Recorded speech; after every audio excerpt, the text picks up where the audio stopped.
you wanted the best, you've got the best podcast, the hottest podcast in the world.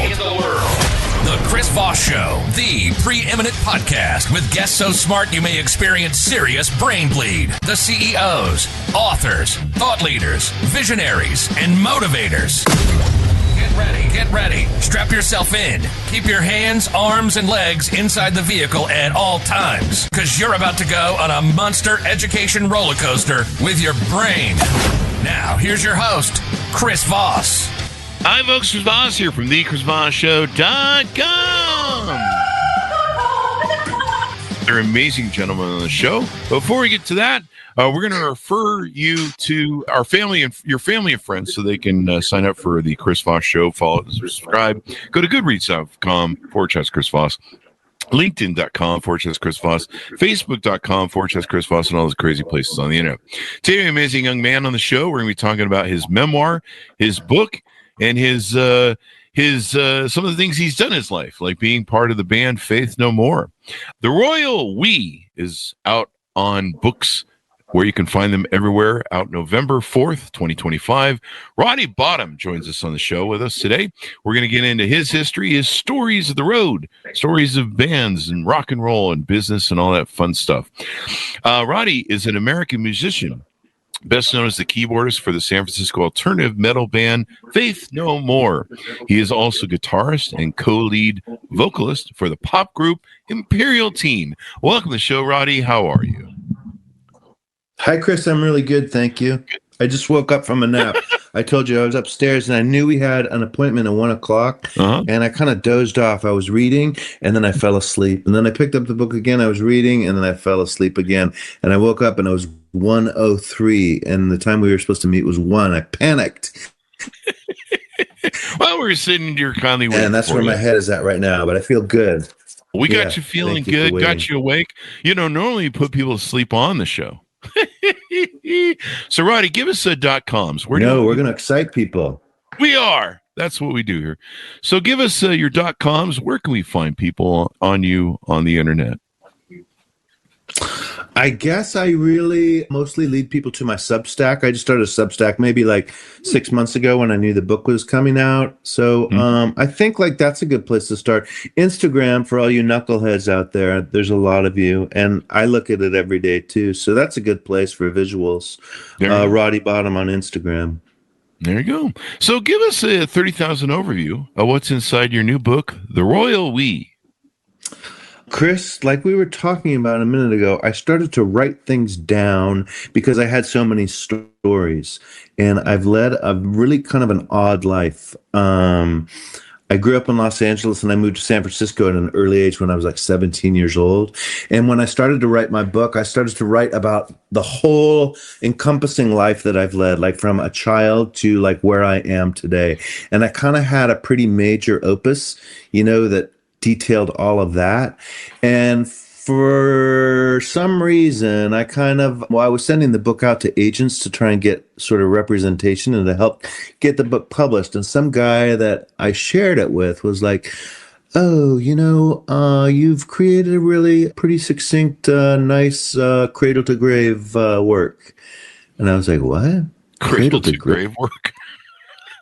Hey, what does that even mean? And he's like, well, yeah, cradle to grave pieces aren't really that sellable. And I was like, what?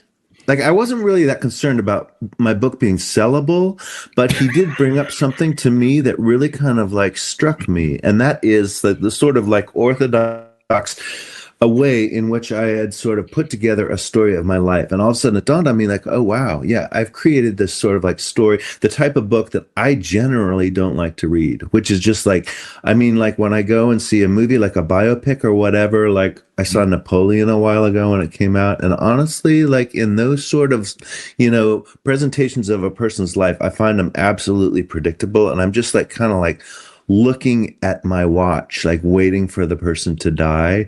And I realized, oh, wow, I've created that sort of like really chronological, boring, not boring because it had, a lot of stuff about my life and what I wanted to share, but it was just kind of a predictable manner in which to tell my story. And at that point, I was like, oh, wow, I've got to rearrange this in a way that's interesting to me. So long story, long answer, short answer goes that I kind of took what I had written and I went to Paris for like a month, and I just sat in a library and I reconstructed it in such a way that the book sort of now exists just more as a story about San Francisco and about me in this specific time in San Francisco, which was very special to me. It's special because it's very like it was an era. I moved there when I was like 1981. I was 17 years old and I was there for almost 20 years. And it was before the computer existed. It was before the .com industry. It was before cell phones. And it was a really specific, odd, strange time in San Francisco.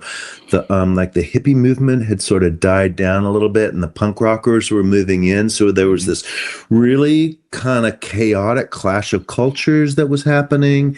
And there was a lot of interesting, like new music that we hadn't seen before. Like punk rock was kind of just starting. And there was a lot of like dark goth kind of music and a lot of drugs that I'd never seen before, a lot of witches. There were bicycle messengers. There was a lot of colorful things happening that I'd never seen before. And honestly, I don't think we'll ever see again. It was such an odd community and such an odd city at the time that I moved there. So I made my book and concentrated mostly on my years there in San Francisco, where I started a band, became a drug addict, kind of dealt with being open about my sexuality, and came to terms with sort of honesty in my life. Wait, drugs and rock and roll mix? Yeah, that's the combo. Really? Anyway, yeah, I guess we kind of expect that of our rock stars to enjoy all the fun things in life. Having well, I mean, without trauma, there isn't really a lot of output, you know. Well, trauma is such a great thing. Talk to us about how you were raised and kind of grew up and how you ended up forming the band. Well, I grew up in Los Angeles and I lived there with my family, who I'm really close with, and I don't have a dysfunctional family at all. I have a pretty supportive family. I'm sorry. You'll get over it. Yeah. Los Angeles is a very cookie cutter sort of like funny place to grow up. What city are you in, Chris Voss? I'm in Utah right now, and I usually share between Vegas, but I grew up in L.A. Oh, Hollywood, you did? In La Crescenta, yeah. Oh, yeah. I was grew up born in and raised Hollywood. There. Yeah. But Hollywood, I kind of like turned on as a young person. It was very much from an early age. I saw people like moving there to be like movie stars and sort of like the entertainment industry, and very tan and pretty. And it kind of freaked me out. I didn't like that. And when I moved out of there, when I was like 17, I moved to San Francisco for really no reason at all. And it was just so different. It was very dark and rainy and wet. For starters, it was just about the weather. That was so different. But also the people and the intellectualism, and people were suddenly political in ways that Los Angeles was not. The contrast was very, very severe. And I think sort of the politics of what that city was and sort of the community, that's what spawned me and my friends to start a band. And we started that band, Faith No More, in a really odd way. We started more as an art project than anything. Really? And we started getting together, and we would just like get in a room and we would just make these repetitive loops over and over, and just thought that was really hypnotic and powerful. And it was. But it was a very odd band, and we started playing shows, and we'd just do shows with people. We'd switch the singer from show to show and play with different people and play different songs every time we performed. It was very unorthodox and very strange band, very unconventional. And so it's funny that we even sort of like made a record. I don't think we considered ourselves that kind of band initially. But that's what bands do. After a while, you write songs, and you have enough songs, you have a record's worth, and that's kind of what you do. Well, okay, we're going to go to a studio and make a record, and that's what we did. We made a record with our first singer, and kind of like then it took off. Yeah, I mean, I remember seeing you guys on way. I don't mean we were not successful or anything, but we made a record, and then we were kind of off and running, is what I mean to say. And I think you guys hit it big on MTV, didn't you? I remember seeing the video a million times on MTV. Sure, but that didn't happen for a long time. We had Oh, one really? singer for a while. I think we like one of our first sort of big splashes was a song called "We Care a Lot," Mm-hmm. and that song got attention and was on MTV. But it wasn't until sort of we parted ways with our original singer because he was kind of a mess. I mean, we worked with him and we're in a band with him because he was a mess and he was really exciting and he was like kind of like a circus, just a Oh, crazy person. But eventually, I think the drinking and like drugs and stuff sort of turned us off from the whole project with him. He wasn't taking it as seriously as I think the rest of us were. And we kicked him out of the band. We got a different singer, and that singer really was an amazing singer. He had a really great voice. And we made a record with him. And then it kind of took off, but it took a long time to get there. That was after many, many tours and many, many miles and shows and experiences. when did you first get into music? When did you first start finding that you had a knack or a love for it? I think I was really young, Chris. I was like a piano player. We had a piano at my house, and my mom played piano. And it was just one of those things, you know, it was a really easy, cheap way to just sit down and entertain yourself, just to sit down. And I would like just pound things on the piano. And I remember I was really good at writing a little melody for myself that tickled me. And I remember just the notion of doing a little melody, whatever it was. Mm-hmm. And I would get something that I liked. I would play it over and over, and then I would move away from it and play something different, Mm-hmm. and then come back to it. And then, wow, oh, I noticed. Like that was the magic. You establish something, you go away from it, you come back to it, and it's absolutely magic. And I recognized that like early on before I even knew what a pop song or what a song was. But I knew that was a thing. Like you do something, you go away, you come back, and it really creates the recognition of coming back to something really is everything. And I started doing that just habitually, like playing piano by myself at my parents' at my family's house. And really, I just did that for a really long time, not by myself. But then I started taking lessons and I played classical music and I got really good. I was really intent on being a good piano player and I practiced every day, like 2 hours a day, like from a really young age. I really worked hard at it.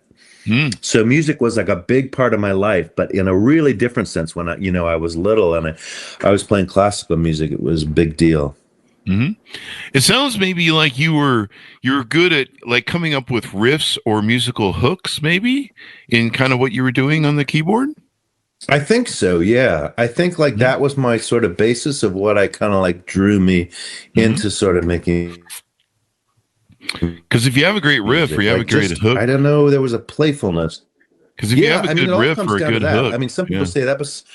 Yeah, but some people aren't into hooks. Some people could just do like, something and just like atmosphere or whatever, like they sort of don't recognize, I think, the magic of that. But I know that that's what really drew me in, Chris, was like the enamor of a hook. Yeah. Or a riff that sort of I liked to hear and it was pleasant to my ears. And I always sort of went there. Even later when I got into bands and stuff, when we were making like loud music, I would always like kind of try and bring it back to something that was a hook that was memorable, not in a cheesy way, but just something that I wanted to play again. And that's the great thing about like, a hook really. I was just going to say a hook is kind of like, it's a horrible way I mean, we all say that hook, but it's a horrible way to describe something like, right? Something that we're creating and sharing with people, a hook. Yeah. It's horrible. Like, I'm not looking to hook anyone in. I'm just like kind of like enjoying myself. Join me if you will in this hook, but you know what I mean? Yeah, I mean, you watch a lot of bands that write music, and somebody will come up with a little riff or a, it's kind of a hook because it does get you hooked. I mean, who can forget the opening guitar stuff of Hotel California, Stairway to Heaven, Enter Sandman. A lot of great musics have those kind of those hooks, and then they build the song around it, and yeah, that's what you hook. I mean, like the opening line to Tom Sawyer or Limelight for me, being a Rush fan, that's everything. And so, yeah, I mean, that's what you get hooked on. Yeah, it really is. So you start the band. You guys do That's what you aim for. It just feels like a dirty word, but that's not all right. That's okay. Yeah, I guess it does. We're getting people hooked, but I've been hooked on people's music all my life. It's a good drug. It's a healthy drug, I think. Music, maybe it's better than doing blow off of a hooker's back end or something. I don't know. So. You tell the stories of San Francisco. How old were you when you moved to San Francisco from LA? 17 years old. I got out of high school and moved up there to go to college. I had aspirations of becoming a filmmaker, which is funny that I left Los Angeles like with the feelings that I was talking about before. Like I was really not into the film industry or the entertainment industry. But I really appreciated like weird offbeat independent film. And I think that's where I wanted to go. Like I moved to San Francisco thinking like that's what I would do. I was going to become a filmmaker. So I went to school up there to San Francisco State and I studied filmmaking, and I made movies and was amongst a community of people that made movies and made artwork and made music. But it's just kind of the music that took me on a specific journey. And so when do you talk in the book about what it was like when Faith No More, finally starts hitting it big, doing arena tours, things of that nature? I do, yeah. Kind of like it doesn't go through our whole course of existence, but it takes us definitely through the point where we make it big. Yeah, it's most interesting to me. I think like the early days when we're struggling, those stories are really fun to me. Yeah, I know. It's like you hear in a van together, 6 people. 5 people in a van, just living off $10 a day and just making it work and working so hard and like sharing stuff with people and like meeting friends and sleeping on couches. Like those were the glory days for sure. And there's a lot of that. There's a lot of those days in the book, but there's so many fun stories in that realm. Yeah. I mean, what an adventure to go on. And San Francisco is such an eclectic city. What are some of your favorite stories of the book? Do you want to tease out maybe one or so? We would tour so much, and it just became this process and this struggle that we did. I was talking about someone the other day.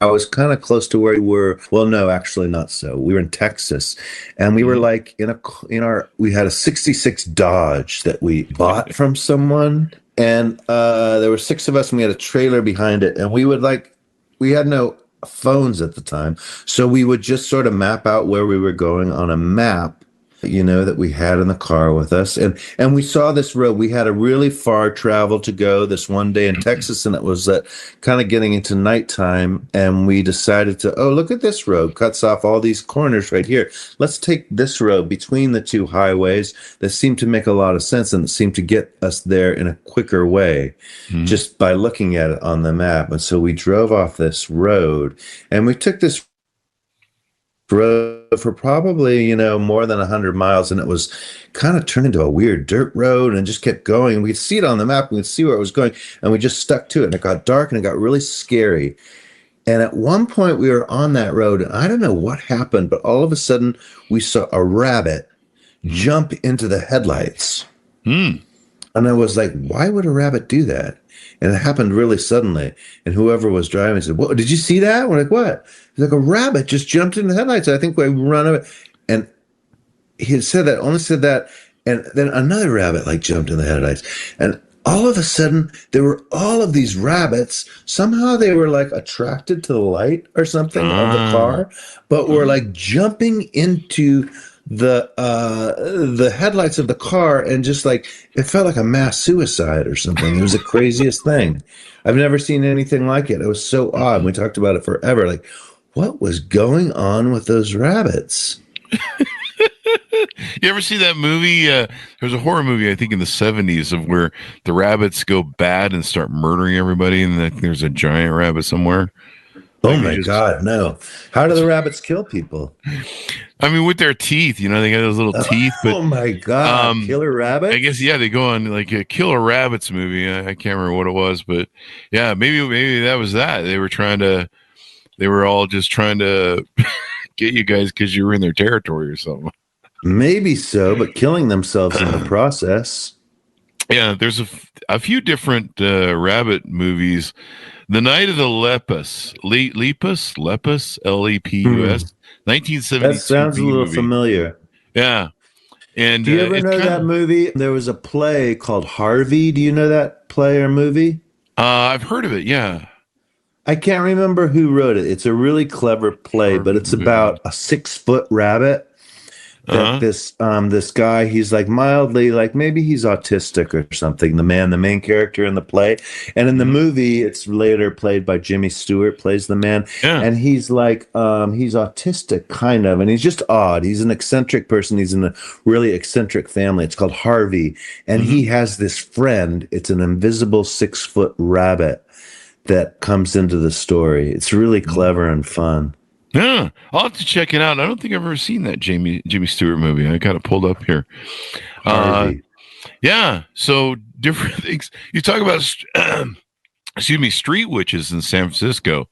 That's pretty wild. I didn't know they had street witches in San Francisco at one time. I guess that was like a thing. I mean, street witches, Chris, is sort of a stretch, but kind of not really. Like San Francisco is a really odd place. I think, like I was talking about, like the people who move to Los Angeles are really hell bent on getting into the entertainment industry. You know, Yeah. they're actors and like, oh, I'm going to be a director and move to Los Angeles. San Francisco was like no holds barred, just like freaks move there. Yeah. You know, people would go there. Part of it was like, I think was like the hippie sort of like movement. So a Mhm. lot of it was that, like people from, you know, like, yeah, who had sort of like noticed like San Francisco was bucking against the system back then. And there was like revolution and like change and hippies and long haired people and freedom and nudity and smoking pot and stuff. There's a lot of that.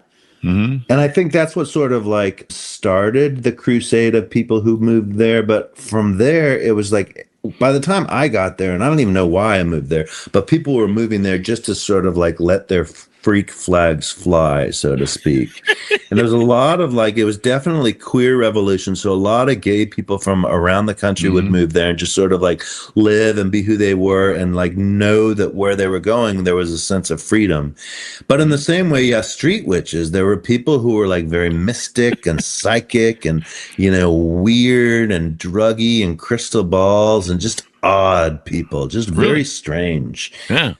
So you got like hookers on the street, people selling drugs, and you got street witches. Yeah, definitely. Do you I want mean, your all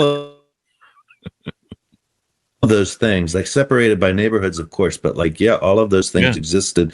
And that was kind of part of the magic of the city. Like all of those different weird functions of life, those different styles of people were all kind of mingled in a Mhm. tangled mess in what was San Francisco.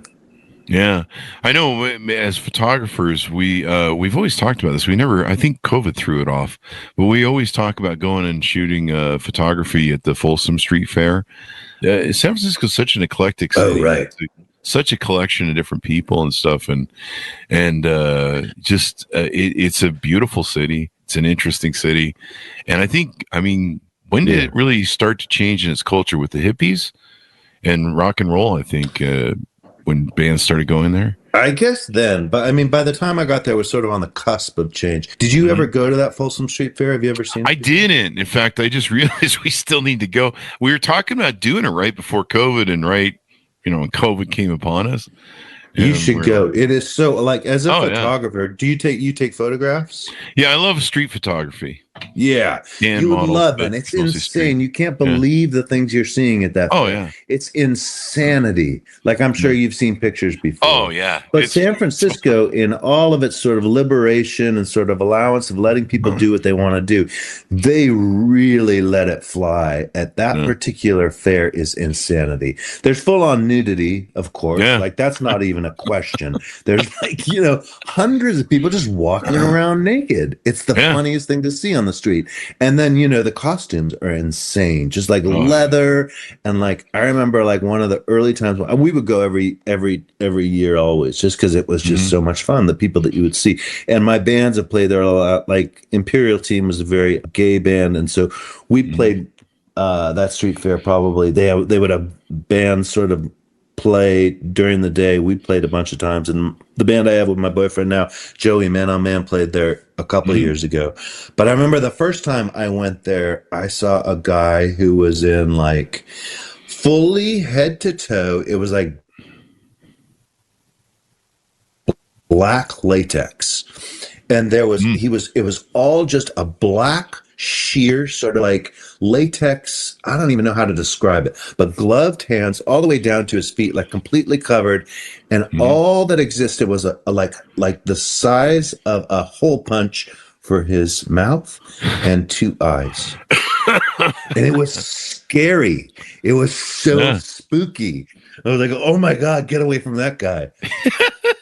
But all the people with their crazy fetishes, like, you know, they're doing things you can't even imagine.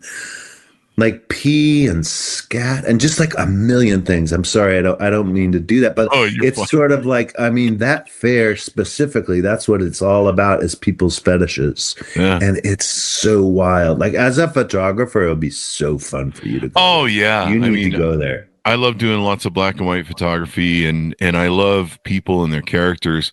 You know, I've gone down to Venice Beach when I lived in LA a million times and shot down there because there's lots of eclectic people that walk up and down that boardwalk. But yeah, we need to put that back on the thing. Do you want to tease out anything you're doing with your new band and any future stuff you have coming up, maybe? You know, I just finished a book tour that lasted a couple months, but right before that, I went to Los Angeles and finished a record with Imperial Teen. It won't be out for a while, but it sounds really good. I'm really excited about it. We only put a record out probably like every 6 years or something, but we just finished one that sounds really nice. And what's the name of the band again? Imperial Teen. Imperial Teen. How many albums do you guys have out so far? I think this might be our 7th record. Oh, wow. But I'm not certain. I'm not good with numbers. Well, you're good at music, and that's all that matters. Yeah, you know, tunnel vision. Well, you know, you got to be good at something, and you can't be good at everything. I'm not good at anything at all except for podcasting, and that's why I do it. So, Roddy, I guess you're a good talker, yeah? Sometimes. Yeah. I've been known. I mean, we've been doing this for 16 years, so must be something we're doing wrong or right. One of the two. So this has been interesting. Do you have any future books, maybe, of future stories coming out? You know, it's funny. We were talking about like what keeps me up at night. That's just kind of keeping me up at night right now. Is like how I'm approaching the second book. I really liked writing. It was a really fun process, and I'm good with words. It's something that I've done for a long time, and I recognize that now. Like I finished my book, and the book that I wrote is very literary and prosy and sort of poetic. And I'm most proud of those aspects of the book, the like sort of the language of it and the person of it and the writing of it. And I'm really proud of it. And I know in my heart of hearts, that's what I'm going to continue doing. It feels like a nice place to go as I get older. Like I can go places. Like I said earlier, I went to Paris and I spent a month there just finishing my book. And that was dreamy. So if only for a reason to sort of like go somewhere by myself for a while and work on something and have that nice solitude and that project at hand. I love the idea of it. So I kind of like, I started writing just a couple of days. I just got back from my book tour just a couple of days ago. I started writing kind of a new project, and it's feeling like the story of a supermodel, I think, but a young boy who's abused and he becomes a supermodel. But that's don't quote me on that. That's one thing. But then I also want to write a play too. I'd like to write a play. I love theater. There you go. You know, writing is so cathartic, and you know, writing. I like we were talking before the show. You know, I used to have all these stories like you of my life. They probably weren't as fun, but they were interesting. And once I put them in the book, I forgot about them. Like I don't even tell them anymore. Like I used to bore everybody I could find with my stupid stories, and now I don't tell them anymore. People ask, "Hey, what was that one story?" Yeah, I don't know. Go read the book. It's in the book. It's fun. What's your book called, Chris? Beacons of Leadership. Beacons of Leadership, plural. Beacons. Beacons of Leadership. I think Beacon of Leadership. I have to go check. I don't even know what my own book title is. You know what it is. There's an S or there's not. Here, let me Google it. This is the funny thing. You do a book and you just forget about it. I guess so. Mine is it is fresh. Beacons of Leadership. Yeah. Beacons of Leadership. That's a nice title. Yeah, thanks. As we go out, give people any final .coms or anything else you want people to know, picking up your book, et cetera, et cetera. That's all I want people to know. Read my book if you're so inclined. It's pretty great. I love it. Imperial Team Records can come out soon. Also a record with my band called Crickets that I really love, another band I'm in. And my boyfriend and I are in a band called Man on Man, and we're going to start recording probably this month. There you go. So lots of music stuff coming up, and I don't know. Just say hey if you see me on the street. A Man on Man, that would be a great band to play at Folsom Street, evidently, I hear. Yeah, we played there once. It went great. It was really fun. Yeah, I need to go photograph that. I mean, it's such an adventure. Sure do. Just the music too is really fun. We played right before L7 the last time we played there. The music in that particular fair is really awesome. That'd probably be the best street photography ever I can get. I usually go down every weekend to downtowns, and I shoot interesting people that I photograph them. I need to quit saying shoot. I photograph them, and it's fun. People are interesting. I make people smile. Sometimes they'll be going through the day bedraggered about whatever they're doing in the city, and then they'll see you shooting them, and they'll be like, or photographing them, and they'll wave, and then they'll smile. And you're like, cool, and so there's an exchange. But it's amazing, just human nature and its behavior and stuff. So we'll look forward to your stories for your next book too, as well as this one. And I can imagine you just have an endless supply. So bring it all to us and share with us the world of rock and roll and what it's like to be a rock and roll star. So thank you, Chris Voss. I liked our chat. Thanks for talking with me. Thanks, Roddy. I certainly did too. And folks, pick up Roddy's book wherever fine books are sold. It's called The Royal We, out November 4th, 2025. Thanks so much for tuning in. Go to goodreads.com/Chris Voss, linkedin.com/Chris Voss, Chris Voss1 on the TikTok and all those crazy places on the internet. Be good to each other. Stay safe. We'll see you guys next time. You've been listening to the most amazing, intelligent podcast ever made to improve your brain and your life. Warning, consuming too much of the Chris Voss Show podcast can lead to people thinking you're smarter, younger, and irresistible sexy. Consume in regularly moderated amounts. Consult a doctor for any resulting brain bleed.